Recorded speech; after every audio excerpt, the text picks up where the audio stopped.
David Grossman, bonjour.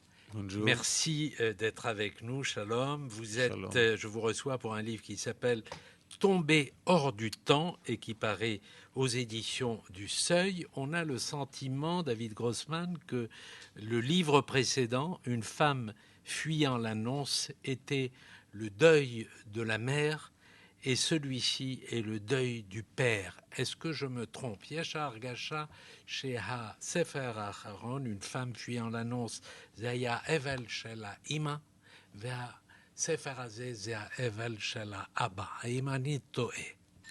בעיניי זה ספר של אבל, גם של אב וגם של אם. À mes yeux, c'est un deuil à la fois d'une mère et d'un père. אבל זה אחד המצבים האנושיים הבודדים ביותר שיש. Le deuil est quelque chose de très solitaire, ce qu'il y a de plus solitaire au monde. זה מצב שגוזר על האדם בדידות שאין כמוה. C'est quelque chose qui impose une solitude comme il n'y en a pas d'égal. וגם אם יש בני זוג ששניהם איבדו את אותו הבן, עדיין כל אחד מהם איבד אותו באופן אחר. Et même s'il y a deux couples qui ont perdu un enfant de la même manière, ils n'auront pas, ils seront isolés quand même dans leur deuil. Est-ce que la forme de la poésie s'est imposée à vous pour ce livre immédiatement? Im tsurat ashira bacharta ba miyad. היא בחרה בי. C'est elle qui m'a choisi. אני לא העליתי בכלל בדעתי שאני אכתוב שירה. Je n'ai pas pensé une seconde que j'allais écrire de la poésie. אני ישבתי לכתוב פרוזה ומצאתי את עצמי כותב שירה. Je me suis assis pour écrire de la prose et je me suis retrouvé en train d'écrire de la poésie. וכל מיני אנשים הסבירו לי למה כתבתי את זה בצורה של שיר. למשל, אשתי אמרה שזה מפני ששירה זה הדבר הכי קרוב לשתיקה. Ma femme et des gens m'ont demandé pourquoi j'avais fait cela et ma femme a dit que la poésie c'était ce qui était le plus proche du silence. ואנשים אחרים אמרו שמכיוון שזה ספר שמתאר מצב של שבר, גם השורות צריכות להיות שבורות. Et d'autres ont dit, dans la mesure où c'est un récit qui raconte la brisure, il fallait aussi qu'il y ait cette brisure dans l'écriture. אבל אני יודע שישבתי לכתוב את זה בצורה של פרוזה, ופתאום כל פעם היה איזה כוח שלקח לי את היד ושבר את השורה באיזה מקום והעביר אותה לשורה הבאה. Et tout s'est passé comme si je m'étais assis pour écrire de la prose et quelqu'un m'avait pris le bras et me l'avait tordu de manière à ce que j'aille à la ligne et que ça se transforme en poésie. וכנראה שזה, כמו שאומר הדוכס, הדיוק בסיפור, הוא אומר, שירה היא השפה של האבל שלי. Et comme le dit le personnage du duc, le duc dans le livre, la poésie, c'est la forme qu'a pris chez moi, c'est la langue de mon deuil.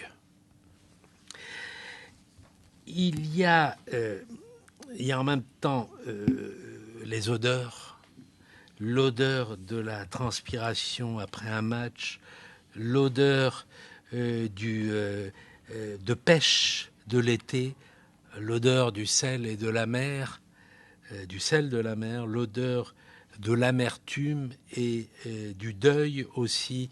יש כל מיני ריחות, יש הריח של הזיעה אחרי מאץ', יש הריח של האביב, יש הריח של הים, ויש גם הריח של האבל.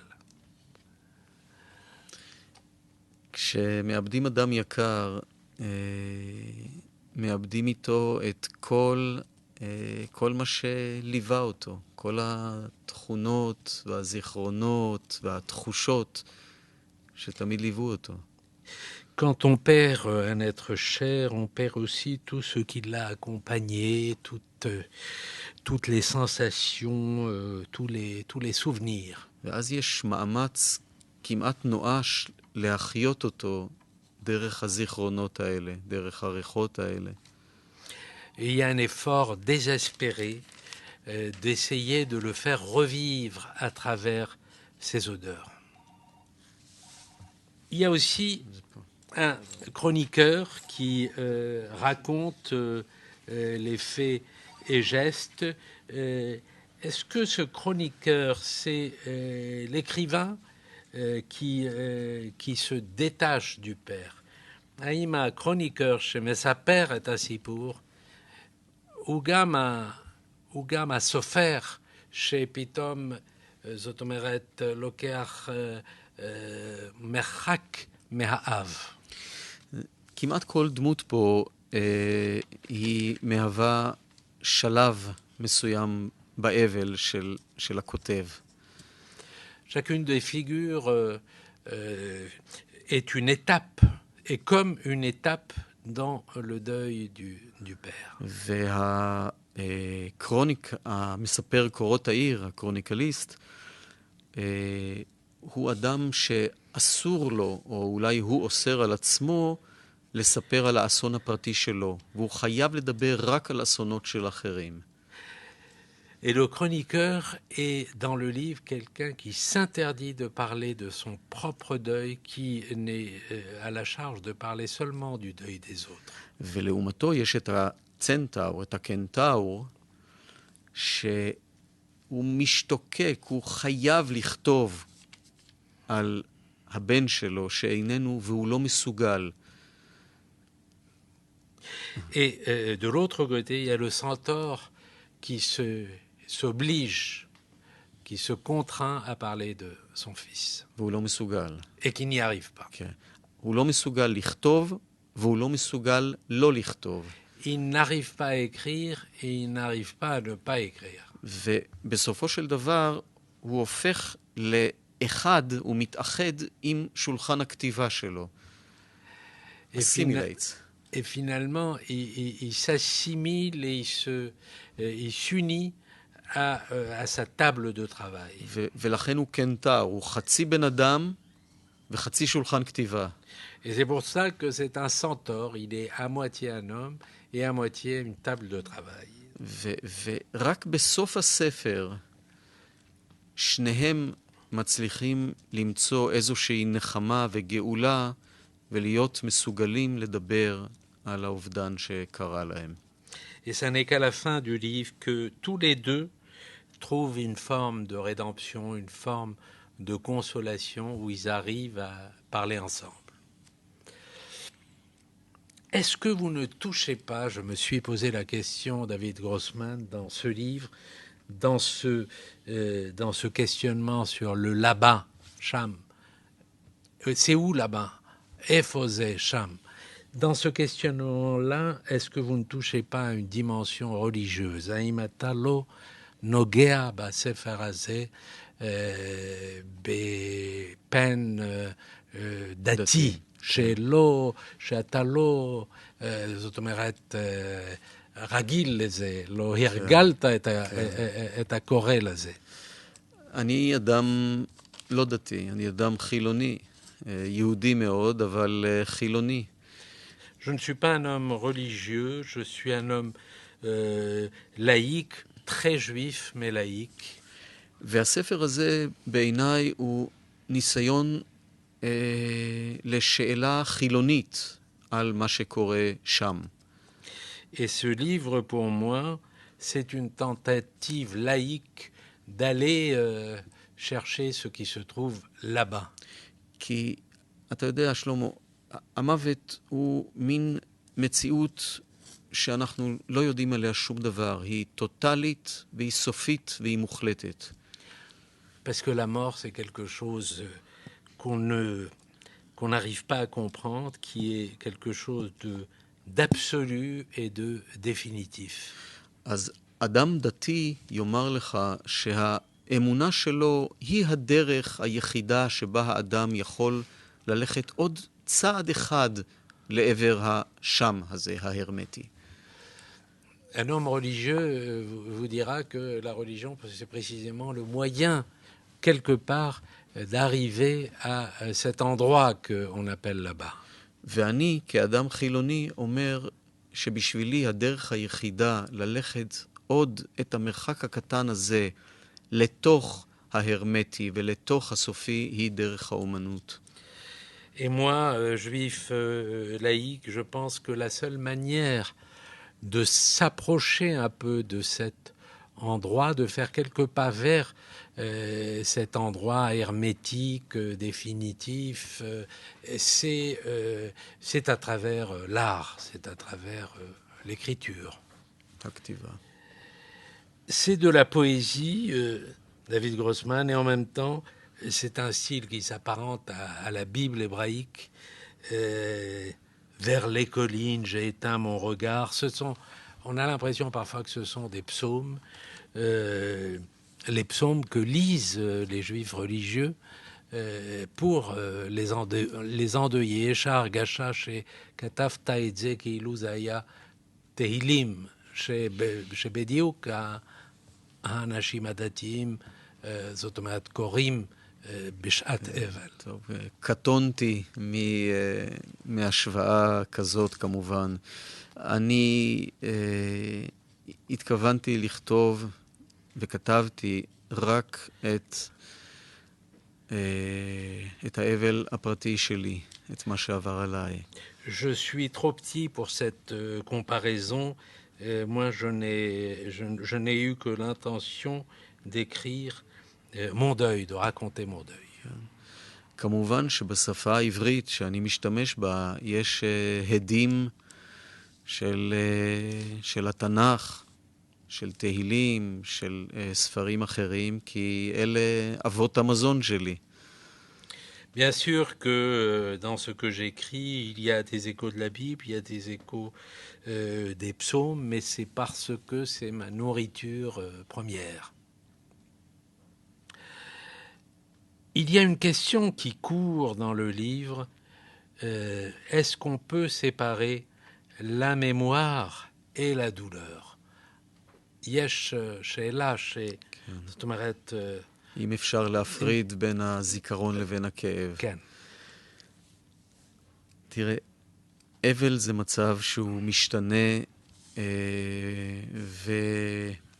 ומתפתח אפילו.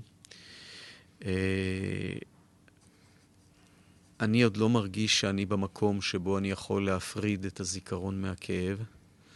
Le deuil change, se développe. Il ne me semble pas que je sois à un moment, à une étape de ma vie où je peux encore séparer la mémoire et la douleur.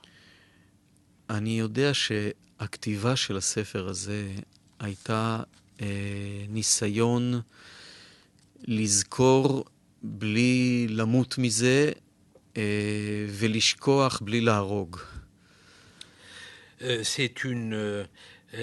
L'écriture de ce livre a été un essai de se souvenir sans mourir et d'oublier sans tuer.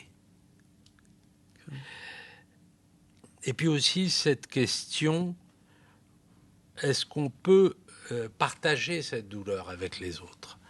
יש גם השאלה הזאת בספר. האם אפשר בכלל לשתף מישהו אחר באבל? אמרתי בהתחלה שזה מצב של בדידות גדולה, מצב האבל. אבל אני חושב שיש בספר הזה מילים שיכולות לעזור למי שאין לו מילים. Il y a, je l'ai dit tout à l'heure, une solitude totale dans le deuil, mais j'espère que ce livre aide à fournir des mots à quelqu'un qui n'a pas de mots. Okay. Est-ce que je peux vous demander, David Grossman, de lire un passage du livre? אני אקרא את הקטע של הדוכס, שגם הוא איבד את בנו. וכאן בארמון, בקיטון הפרטי, Et ici au palais, dans mes appartements privés, une bouilloire siffle et crache la vapeur du café et je suis insouciant et lent, indolent sans aucun doute, un duc exemplaire, non, un homme qui ne s'appartient pas, s'éveille ici de sa nuit, tout en os creux. Ah, la gravité du malheur. Tu penses être protégé, petit duc, tu penses être immunisé. Tes troupes sont disposées dans tout le pays, 1000 cavaliers sur 1000 chevaux, et tu n'es que tes sangs éparpillés. Pourtant il se lève pour affronter la journée, revêt silencieusement la dépouille de son nom, attise dans son cœur des braises mourantes, se convainc de toutes ses forces qu'il se souvient encore de ce que c'est que d'être, tout simplement, de rêvasser, par exemple. Mais comment faire pour rêvasser? Comment un homme peut-il rêvasser à son aise? Par quels moyens oublier? Pendant un long moment, ce qui est calciné, catastrophé en lui, bref, une espèce d'imposteur rusé, feignant d'être quelqu'un d'ordinaire, dont l'œil est attiré par la fenêtre ouverte, dont la main est tendue avec détermination vers le pain. Et alors, soudain, je tombe, je plonge, je ne suis que l'ombre de celui qui marche là-bas, solitaire, qui grave dans ma terre de son pas lourd le verdict, tout être. Ah, mon petit enfant, mon chéri, mon perdu, tout être désormais fera écho au rien. Tomber hors du temps, c'est un livre de David Grossman, traduit de l'hébreu par Emmanuel Moses et qui paraît aux éditions du Seuil. David Grossman, je vous remercie. תודה רבה.